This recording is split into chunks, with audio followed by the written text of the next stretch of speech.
Capítulo 20. O melhor vem depois. Neste último capítulo, viajaremos outra vez para o Egito. No Vale dos Reis, no sul do país, foram sepultados muitos dos mais destacados faraós. Foi naquele lugar, em 16 de fevereiro de 1923, que Howard Carter fez uma das descobertas mais importantes da história da arqueologia. Depois de meses pesquisando, Carter descobriu a escadaria que levava à tumba subterrânea do rei Tutancâmon.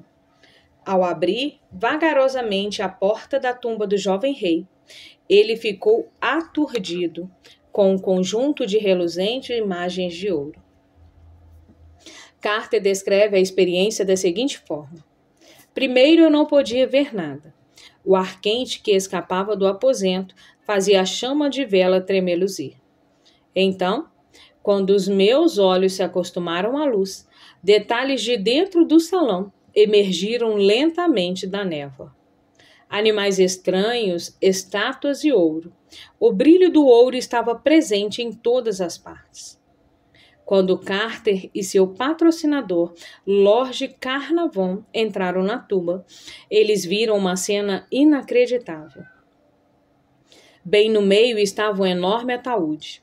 Na verdade, eram 3 ataúdes encaixados um dentro do outro.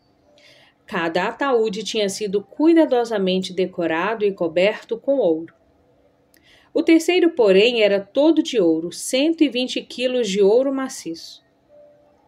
A famosa máscara mortuária do jovem rei também era de ouro maciço. Além disso, havia amuletos de ouro, brincos de ouro, uma adaga, entre outros objetos, todos de ouro e incrustados de pedras preciosas.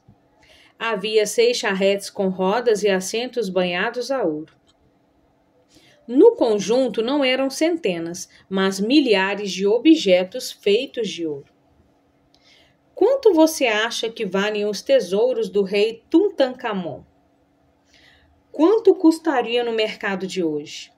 Simplesmente não há como avaliar. Eles são um tesouro sem preço.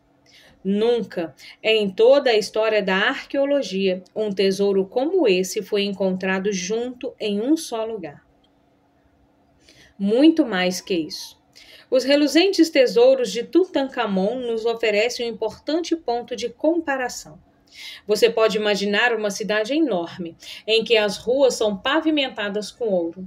Os alicerces são feitos com pedras de jaspe, safira, ágata e esmeralda.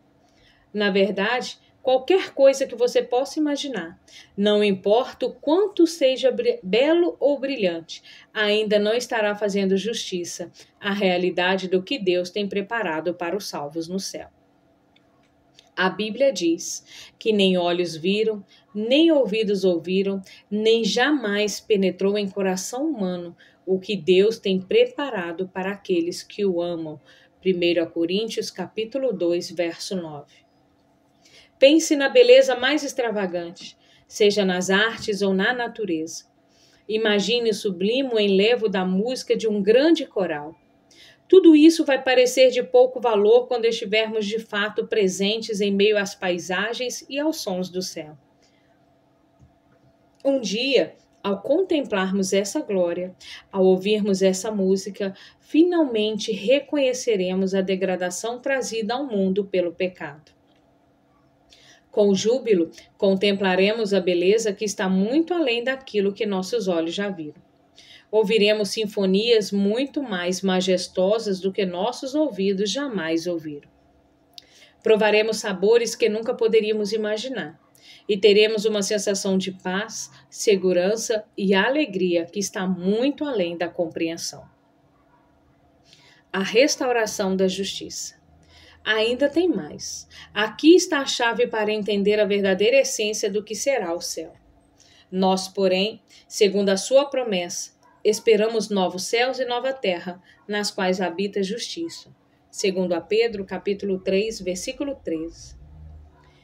Esse verso se refere em primeiro lugar à restauração física da terra, ao seu esplendor original como havia no Éden. Ele também se refere a algo que pode não ser prontamente visível, a restauração da justiça. Estamos tão acostumados ao pecado e à depravação que essas coisas já nos parecem normais. Filmes violentos, imorais e de terror se tornaram populares na indústria cinematográfica e na internet. As pessoas pagam bilhões de dólares para ver atos de crueldade e as mais grotescas depravações que alguém possa imaginar. Até quem não assiste a essas coisas corre o risco de ficar endurecido e insensível, como resultado das constantes reportagens a respeito de pessoas de todas as idades que reproduzem na vida real as cenas que vêm nos filmes e videogames. Cada dia fica mais difícil conceber um mundo em que habita a justiça. Quando Jesus vier e restaurar nossa mente e nossa alma, então entenderemos a glória da sua justiça em contraste com a horrível depravação do pecado. O apóstolo João escreveu: Amados, agora somos filhos de Deus, e ainda não se manifestou o que haveremos de ser. Sabemos que quando ele se manifestar, seremos semelhantes a ele, porque haveremos de vê-lo como ele é. 1 João capítulo 3, verso 2. O apóstolo admite sua limitação para descrever a glória de Deus. Ele diz ser incapaz de relatar nossa condição após a volta de Jesus. A única comparação que consegue fazer é: seremos semelhantes a ele. No glorioso dia da ressurreição, a humanidade fraca e corruptível se revestirá da incorruptibilidade. O corpo mortal se revestirá da imortalidade. 1 Coríntios capítulo 15, versos 52 e 53. Quando isso acontecer, quando Deus fizer novas todas as coisas, nós veremos o Rei em sua formosura. 1 Isaías capítulo 33, verso 17. Não podemos explicar nem entender completamente o que isso significa, mas se esperamos o que não vemos, com paciência o aguardamos. Romanos capítulo 8, verso 25. Pessoas reais em um mundo real. Por estarmos tão acostumados aos efeitos especiais dos filmes, toda descrição da glória celestial pode parecer ficção. É verdade que nem olhos viram, nem ouvidos ouviram aquilo com que a vida futura se parece, mas isso não quer dizer que o céu será um lugar de faz de conta. Não ficaremos flutuando no espaço como espíritos desencarnados. O céu será habitado por pessoas reais, com o corpo glorificado, restaurado à semelhança da imagem de Deus. O lar edênico dos nossos primeiros pais era real. O ar era puro, os córregos eram limpos, as árvores frutíferas floresciam e davam fruto em abundância. Adão e Eva caminhavam de mão dadas pelo jardim, com o coração cheio de alegria e gratidão. Quando Deus restaurar todas as coisas, o deserto e a terra se alegrarão. O ermo exultará e florescerá como o narciso. Isaías capítulo 35, verso 1. O apóstolo Paulo descreve a vinda de nosso Senhor e a gloriosa ressurreição dos cristãos da seguinte maneira: Porquanto o Senhor mesmo, dada a sua palavra de ordem, ouvida a voz do arcanjo e ressoada a trombeta de Deus, descerá dos céus, e os mortos em Cristo ressuscitarão primeiro. Depois nós, os vivos, os que ficarmos, seremos arrebatados juntamente com eles, entre nuvens para o encontro do Senhor nos ares. E assim estaremos para sempre com o Senhor. 1 Tessalonicenses capítulo 4, verso 16 e 17. Imagine a seguinte cena. A terra estremece. Relâmpagos riscam o céu do oriente ao ocidente. Os céus se iluminam com a glória de Deus. Jesus volta em esplendor e majestade com milhares de anjos. Sua voz chama de sepultura os mortos justos, e estes com os justos vivos recebem um corpo glorioso e imortal. Esposos e esposas separados pela morte se reúnem com seus familiares e amigos ao subirem aos céus com Jesus. Assim como Cristo foi reconhecido por seus discípulos em seu corpo imortal ressurreto, também nós reconheceremos uns aos outros em nosso corpo glorioso, imortal e ressurreto. Filipenses capítulo 3, verso 20 e 21. Algo melhor. Devemos dar glória a Deus, porque aqui não é nosso lar. Neste mundo, a violência urbana faz vítimas diárias. Crianças morrem de câncer, jovens usam drogas que destroem a mente e o corpo. Tempestades e terremotos deixam grandes rastros de destruição. Felizmente, este mundo um dia será apenas uma vaga lembrança do passado distante. Algo melhor nos espera. Muito em breve Jesus virá para cumprir sua promessa. Eis que faço novas todas as coisas. Apocalipse capítulo 21, verso 5. Então, as consequências do pecado desaparecerão para sempre. Nenhum morador dirá estou doente. Isaías capítulo 33, verso 24. Então se abrirão os olhos do cego e se desimpedirão os ouvidos dos surdos. Os coxos saltarão como servos e a língua dos mudos cantará. Isaías capítulo 35, versos 5 e 6. Toda fraqueza e limitação causadas pelo pecado desaparecerão. Nosso corpo será cheio de inesgotável energia e vitalidade. Mais de 40 anos atrás, eu conheci Joan Herman, alguém que teve profunda influência em minha vida. Mulher consagrada, Joan foi acometida de pólio aos 17 anos de idade. Como resultado, ficou paralisada do pescoço para baixo. Ela passava horas lendo sua Bíblia, usando a língua para virar as páginas. Também decorava muitas passagens bíblicas. Quando minha esposa e eu a visitávamos, ela dizia: Pastor Mark, eu estou estudando a Bíblia com esta enfermeira, com este doutor, com aquele policial e aquele paciente. Nós visitávamos Rowan com frequência nas tardes de sábado, e eu dava aulas de Bíblia para os pacientes do hospital. Muitos dos amigos dela passaram a assistir aos estudos bíblicos. Entre os que frequentavam as reuniões estava Felicity, que tinha a cabeça contorcida para o lado e as mãos deformadas por causa de uma paralisia cerebral. O pequeno Jimmy também se uniu a nós. Ele se movimentava sobre uma prancha com rodas. Também havia o Doris, que era cega e não podia falar. Também não podia andar, pois era aleijada, mas sua capacidade de audição estava preservada. Eu dizia: sobre o que vocês querem que eu fale hoje? E eles respondiam: Pastor, fale sobre o céu. E eu replicava: espere um pouco, conversamos sobre o céu na semana passada. E eles insistiam: Pastor, fale de novo, queremos ouvir sobre isso outra vez, porque durante a semana esquecemos muitas das coisas que estudamos na semana passada. Por favor, fale sobre as alegrias do céu novamente. Isso serve para você e para mim. Com frequência, nós perdemos de vista as incríveis alegrias da eternidade. Tendemos a nos esquecer do lar glorioso que Deus está preparando para nós. Precisamos ouvir sobre isso muitas vezes, pois estamos acorrentados pela mortalidade e sobrecarregados de tristeza. Mas glória a Deus por notícias tão maravilhosas. Jesus está preparando um lugar para nós numa terra melhor. A Bíblia diz: e lhe enxugará dos olhos toda lágrima, e a morte já não existirá. Já não haverá luto, nem pranto, nem dor, porque as primeiras coisas passaram.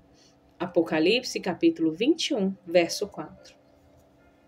Já não receberemos ligações às 2 horas da manhã informando seu filho ou sua filha acaba de falecer em um acidente. Mortes repentinas serão coisa do passado. Elas pertencem a outro mundo, não ao céu.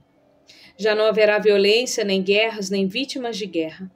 Se cumprirá o que dizem as Escrituras: nações converterão as suas espadas em relhas de arados e suas lanças em podadeiras.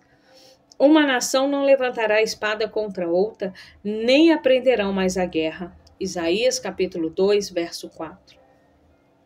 Não se fará mal nem dano algum em todo o meu santo monte, porque a terra se encherá do conhecimento do Senhor, como as águas cobrem o mar. Isaías capítulo 11, verso 9. Cânticos de louvor ecoarão por cada montanha e vale, dizendo: digno é o Cordeiro que foi morto de receber o poder e riqueza e sabedoria, e força e honra e glória e louvor. Apocalipse capítulo 5, verso 12.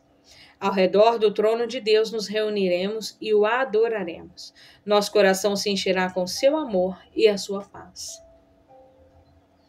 Eles edificarão casas e nelas habitarão, plantarão vinhas e comerão o seu fruto. Meus eleitos desfrutarão de todas as obras de suas próprias mãos. Isaías capítulo 65, verso 21 e 22. Você poderá construir a casa de seus sonhos no campo e ter uma casa na cidade, a santa cidade. A casa de seus sonhos poderá ter vista para um vale com um lindo riacho correndo no meio dele. As alegrias da eternidade serão inesgotáveis. Plantaremos bosque e comeremos o fruto do nosso trabalho. A vida do Éden será restaurada. Fomos feitos para viver a vida no jardim de felicidade. Mas nosso mundo se tornou uma selva de sofrimento. O mundo novo está por chegar. E as alegrias da eternidade ecoarão pelo universo para sempre. Relacionamentos. Outra coisa maravilhosa sobre o céu serão os relacionamentos. Jesus diz: muitos virão do Oriente e do Ocidente e se sentarão à mesa com Abraão, Isaque e Jacó no reino dos céus. Mateus capítulo 8, verso 11. Teremos a oportunidade de entreter uma conversa profunda com grandes heróis da fé. Também conheceremos heróis anônimos que serviram a Deus em lugares e situações difíceis e que deram a vida por ele. Mas isso não é tudo. O céu será um lugar de surpresas espetaculares. Quando João viu a cidade santa descer à terra, ele ouviu grande voz vinda do trono dizendo: eis o tabernáculo de Deus com os homens. Deus habitará com eles. Eles serão povos de Deus, e Deus mesmo estará com eles. Apocalipse, capítulo 21, verso 3. A melhor notícia é que o próprio Deus estará conosco. O privilégio que Adão e Eva tiveram no jardim do Éden será restaurado para nós todos. Ande segundo a minha vontade e seja íntegro, disse Deus a Abraão. Estabelecerei a minha aliança entre mim e você. Gênesis capítulo 17, verso 1 e 2. Essas palavras expressam a essência do contrato com Deus, sua promessa de fazer uma aliança. Andarei entre vós e serei o vosso Deus, sua promessa de fazer uma aliança. E vós sereis o meu povo. Levíticos capítulo 26, verso 12.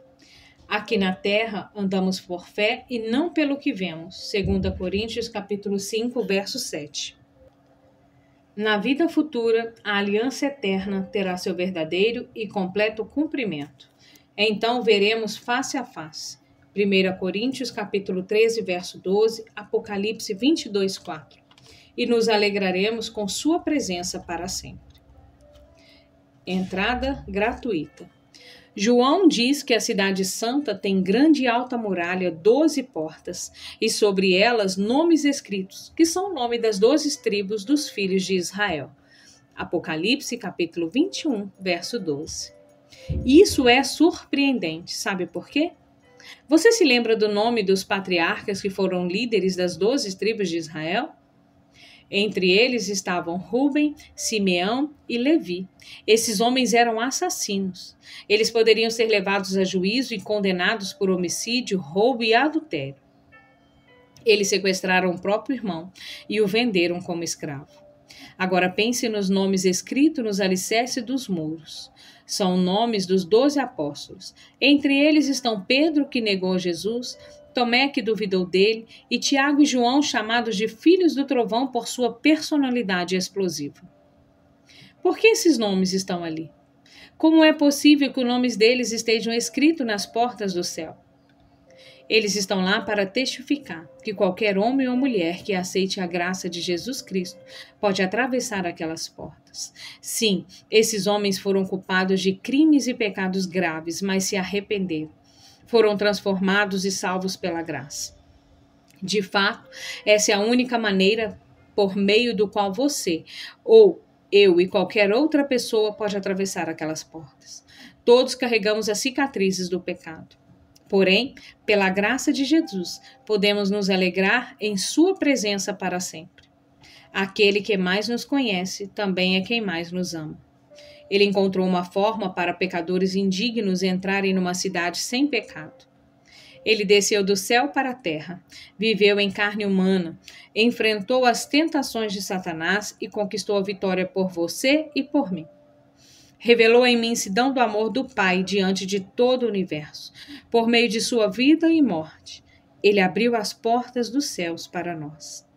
Ao aceitarmos a salvação que pela fé já é nossa em seu nome e graças à sua justiça, podemos atravessar as portas celestiais. Em Apocalipse, capítulo 21, no verso 25, João assegura que as portas da cidade santa nunca jamais se fecharão de dia. Em seguida ele acrescenta, porque nela não haverá noite.